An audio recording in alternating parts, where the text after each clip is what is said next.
ಮುಂಬರುವ ಜನವರಿ 11 ಮತ್ತು 12ರಂದು ರಾಷ್ಟ್ರೀಯ ಯುವ ಜನೋತ್ಸವವನ್ನು ದೆಹಲಿಯ ಭಾರತ ಮಂಟಪದಲ್ಲಿ ಆಯೋಜಿಸಲಾಗಿದ್ದು, ಈ ವೇಳೆ ವಿಕಸಿತ ಭಾರತದ ಯುವ ನಾಯಕರ ಸಂವಾದ ನಡೆಯಲಿದೆ. ಈ ಹಿನ್ನೆಲೆಯಲ್ಲಿ ಬೆಂಗಳೂರಿನಲ್ಲಿ ಪತ್ರಿಕಾಗೋಷ್ಠಿ ನಡೆಸಿದ ಕ್ರೀಡಾಪಟುಗಳಾದ ಅಶ್ವಿನಿ ಅಕ್ಕುಂಜಿ, ರಾಧಾ, ರಕ್ಷಿತಾ ರಾಜು ಸೇರಿದಂತೆ ಹಲವರು ಸಂವಾದದ ಕುರಿತು ಮಾಹಿತಿ ಹಂಚಿಕೊಂಡಿದ್ದಾರೆ.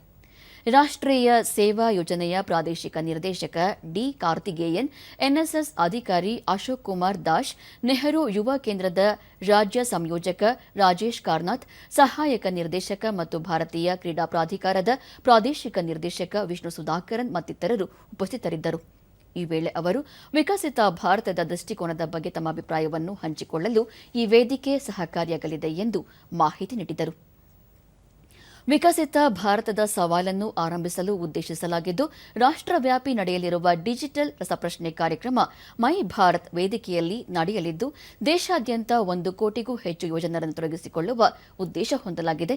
ರಸಪ್ರಶ್ನೆ ಸ್ಪರ್ಧೆಯಲ್ಲಿ 15 ರಿಂದ 29 ವರ್ಷ ವಯೋಮಾನದವರಿಗೆ ಭಾಗವಹಿಸಲು ಅವಕಾಶ ಮಾಡಿಕೊಡಲಾಗಿದೆ.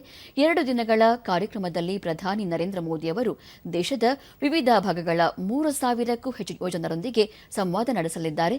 ಈ ಮೂಲಕ ಯುವ ನಾಯಕರ ಸೃಷ್ಟಿ, ಅವರ ಜವಾಬ್ದಾರಿ ಸೇರಿದಂತೆ ಹಲವು ವಿಷಯಗಳ ಕುರಿತು ಸಮಾಲೋಚನೆ ನಡೆಸಲಿದ್ದಾರೆ ಎಂದು ಕೇಂದ್ರ ಕ್ರೀಡಾ ಸಚಿವ ಮನ್ಸುಖ್ ಮಾಂಡವೀಯ ಪ್ರಕಟಿಸಿದ್ದಾರೆ.